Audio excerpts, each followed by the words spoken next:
Assalamualaikum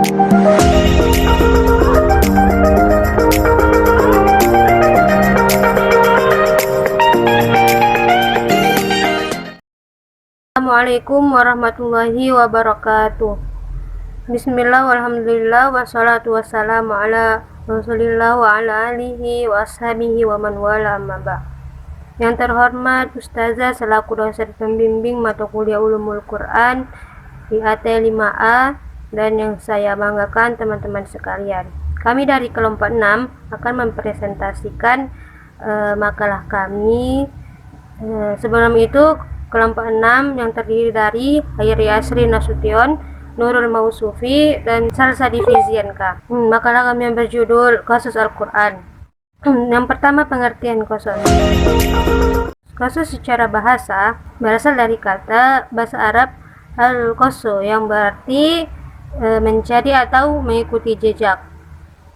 Dikatakan qasastu asarohu, artinya saya mengikuti atau mencari jejaknya. Kata al-qasas adalah bentuk masdar sesuai dengan Quran surah Al-Kahfi ayat 64. A'udzubillahi minasyaitonirrajim. Qala dzalika ma kunna fartadda ala atharihima qasasun. Dia Musa berkata, itulah tempat yang kita cari. Lalu keduanya kembali mengikuti jejak mereka semula. Qasas secara istilah, kisah berarti berita-berita mengenai permasalahan dalam masa-masa yang saling berturut-turut. Menurut Manan Al-Qattan, qasas Al-Quran adalah pemberitaan Al-Quran tentang hal ihwal umat yang telah lalu, nubuat yang terdahulu, dan peristiwa-peristiwa yang telah terjadi. Menurut Quraisy Shihab dalam buku kaidah tafsirnya, bahwa kisah Al-Quran adalah menelusuri peristiwa atau kejadian dengan jalan menyampaikan atau menceritakannya tahap demi tahap sesuai dengan kronologi kejadiannya. Menurut Hamzah, qasas adalah ilmu yang membahas kisah-kisah atau jejak-jejak umat dan nabi terdahulu serta peristiwa-peristiwa yang telah terjadi di dalam Al-Quran. Dari beberapa definisi tadi, bahwasanya kisah Al-Quran itu informasi dari Al-Quran, yakni dari Allah, terdapat dalam Al-Quran untuk seluruh manusia yang mau menjadikan Al-Quran sebagai petunjuk hidup. Saya Nurul Mausufi akan melanjutkan penjelasan mengenai macam-macam qasas dalam Al-Quran.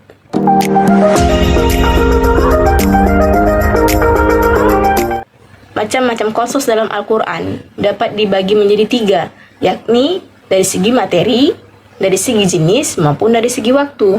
Untuk itu yang pertama kita masuki dahulu dari segi materi.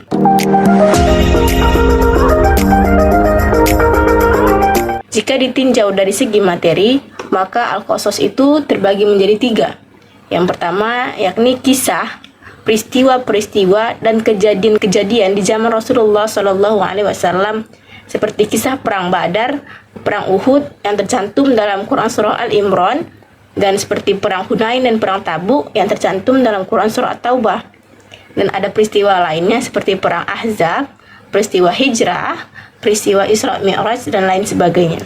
Dan yang kedua yaitu kisah para nabi yang berisikan tentang ajakan para nabi kepada kaumnya, dan juga mukjizat-mukjizat yang memperkuat dakwahnya, juga sikap-sikap orang yang memusuhinya, serta tahapan-tahapan dakwah dan perkembangannya, serta akibat menimpa orang yang beriman mempercayai golong-golongan yang mendustai nabi. Misalnya nih, kisah Nabi Nuh, kisah Nabi Ibrahim, kisah Nabi Musa, kisah Nabi Harun, kisah Nabi Isa, dan lain sebagainya. Selanjutnya yakni kisah orang-orang yang belum tentu nabi dan kelompok-kelompok manusia tertentu, seperti kisah Luqmanul Hakim, kisah Korun, Jalut dan Talut, dan 2 orang putra Adam, Yakut, Ashabul Kahfi, dan Zulkarnain atau Ashabul Sabti, yaitu orang-orang yang menangkap ikan pada hari Sabtu. Dan selanjutnya ada Ashabul Ukhdud, ada Ashab Al-Fil, dan lain sebagainya. Untuk yang bagian kedua yakni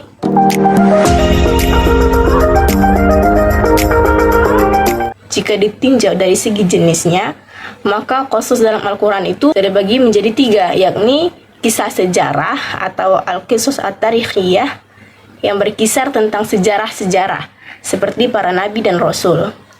Dan yang kedua itu kisah asatir, yakni kisah ini menunjukkan kewujudan tujuan-tujuan ilmiah atau menafsirkan fenomena yang ada atau menguraikan masalah-masalah yang sulit diterima oleh akal kita ya.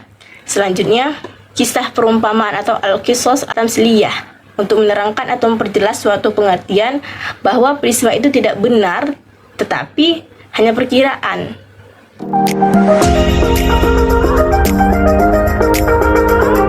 Jika ditinjau dari segi waktu, maka qasas Al-Quran itu terbagi menjadi 3, yakni yang pertama kisah hal-hal gaib pada masa lalu, yakni kisah yang menceritakan kejadian-kejadian gaib yang tidak bisa ditangkap oleh panca indera, yakni yang terjadi di masa lampau. Contohnya itu seperti kisah Nabi Nuh, Nabi Musa, dan kisah Siti Maryam. Seperti yang dijelaskan dalam Al-Quran Surah Al-Imran ayat 44, yang artinya, yang demikian itu adalah sebagian dari berita-berita gaib yang kami wahyukan kepada kamu, wahai Muhammad, padahal kamu tidak hadir beserta mereka. Ketika mereka melemparkan anak-anak panah mereka untuk mengundi siapa di antara mereka yang akan memelihara Maryam, dan kamu tidak hadir di sisi mereka ketika mereka bersengketa. Itulah yang bagian contoh dari kisah-kisah hal-hal gaib di masa lalu. Yang kedua, kisah hal-hal gaib pada masa kini, yakni kisah yang menerangkan hal-hal gaib pada masa sekarang atau meski sudah ada sejak dulu dan masih akan tetap ada sampai masa yang akan datang.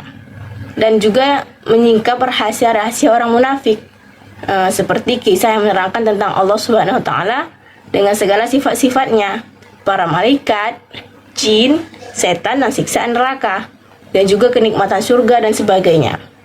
Kisah-kisah tersebut dari dahulu sudah ada, sekarang pun masih ada, dan hingga masa yang akan datang pun masih tetap ada. Misalnya terdapat dalam Quran Surah Al-Qari'ah ayat 1-6, yakni di mana artinya itu menceritakan tentang peristiwa hari kiamat. Selanjutnya yaitu kisah hal-hal gaib di masa yang akan datang, yaitu kisah yang menceritakan peristiwa yang akan datang yang belum terjadi pada waktu turunnya Al-Quran. Kemudian peristiwa tersebut betul-betul terjadi. Karena itu pada masa sekarang ini berarti peristiwa yang telah dikisahkan ini terjadi, seperti kemenangan bangsa Romawi atau Persia yang diterangkan dalam Quran Surah Ar-Rum ayat 1-4. Dan seperti juga kisah mimpi Nabi bahwa beliau akan dapat masuk Masjidil Haram bersama para sahabat, dan keadaan sebagian mereka bercukur rambut dan juga lain tidak. Dan juga pada waktu perjanjian Hudaybiyah, yakni gagal masuk Mekah sehingga diejek-ejek orang Yahudi, Nasrani, dan kaum munafik bahwa mimpi Nabi tersebut tidak terlaksana. Maka turunlah surah Al-Fat ayat 27 serta contoh jaminan Allah terhadap keselamatan Nabi Muhammad SAW dalam penganiayaan orang meski banyak orang mengancam akan membunuhnya. Hal tersebut dapat dijelaskan atau ditegaskan dalam Quran Surah Al-Ma'idah ayat 67, yang artinya, wahai Rasul, sampaikanlah apa yang telah diturunkan kepadamu dari Tuhanmu, dan jika tidak kamu kerjakan, berarti kamu tidak melaksanakan risalahnya. Allah akan menjaga dari penganiayaan manusia. Selanjutnya, saya juga akan menjelaskan mengenai karakteristik kisah-kisah dalam Al-Quran.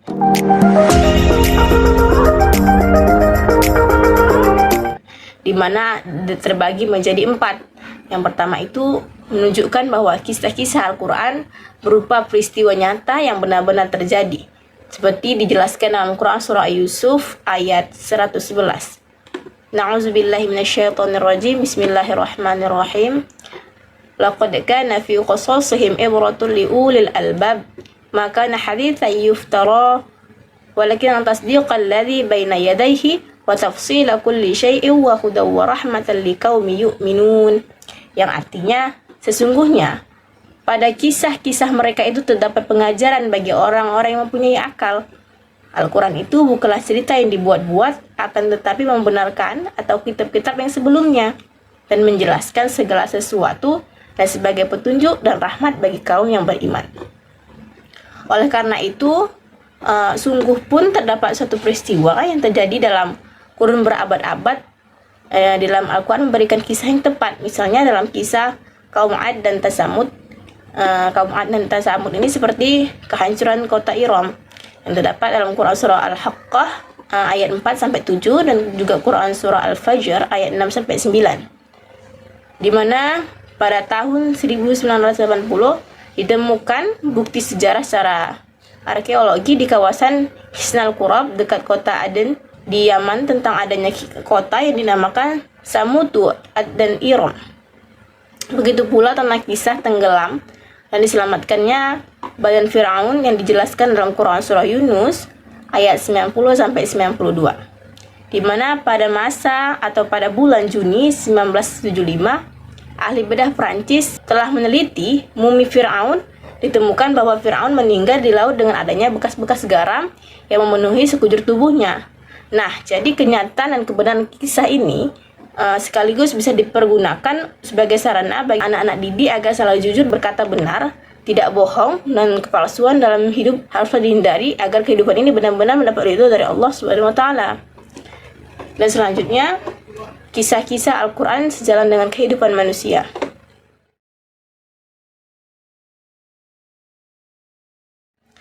Meskipun Al-Quran ini merupakan kalam Allah, kisah-kisah yang dituturkan tidak terlepas dari kehidupan manusia. Oleh karena itu, manusia dengan cepat mampu memahami isyarat langit.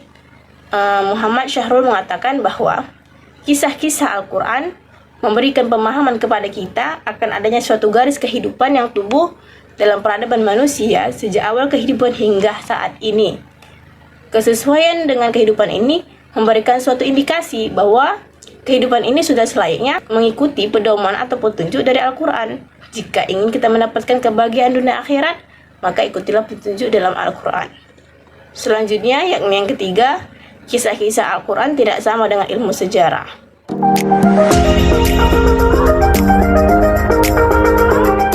Berbeda jika ilmu sejarah yang ditulis para sejarawan dan kisah-kisah dalam Al-Quran memiliki karakteristik yang tak hanya sekedar memperbincangkan sejarah secara umum, namun merupakan kisah pilihan yang mampu membuka cakrawala dakwah kepada Allah Subhanahu wa taala atau tauhid dan memberikan kesempatan kepada akal untuk mengembangkan pola pikir kita. Contohnya itu dijelaskan dalam Quran surah Yusuf ayat 111 juga. Na'udzubillahi minasyaitonirrajim. Bismillahirrahmanirrahim. Laqad kana fi qasasihim ibratan lil ulil albab. Yang artinya, sesungguhnya pada kisah-kisah mereka itu terdapat pengajaran bagi orang-orang yang mempunyai akal. Nah, di sini akal dijelaskan. Perbedaan kisah Al-Quran dengan sejarah pada umumnya juga dapat dilihat dari sistematika waktu, tempat, kejadian peristiwa yang tidak menjadi karakteristik utama dalam Al-Quran. Kisah-kisah yang tertuang dalam Al-Quran tidak secara sistematis karena tujuan utamanya untuk diambil sebuah pengajaran dari peristiwa-peristiwa yang dikisahkan. Selanjutnya yang terakhir yaitu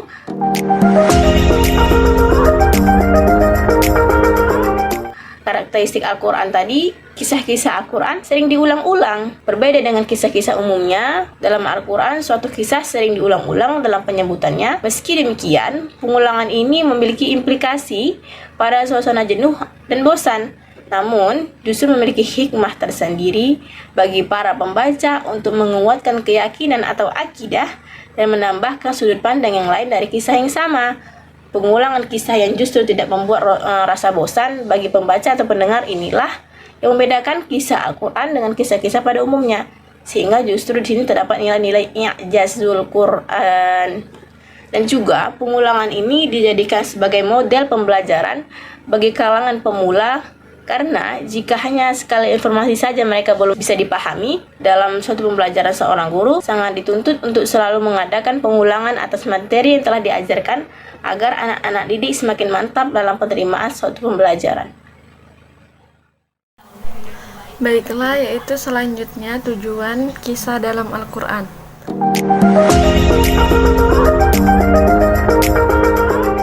Tujuan Allah menyampaikan kisah dalam Al-Quran adalah agar manusia mau berpikir dan mengambil hikmah atau pelajaran dalam kisah tersebut.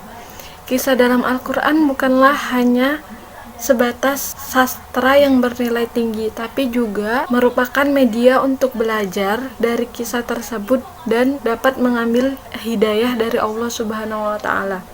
Berikut adalah beberapa tujuan kisah dalam Al-Quran, yaitu yang pertama, penjelasan atas ajaran tauhid sebagai platform para nabi dan rasul.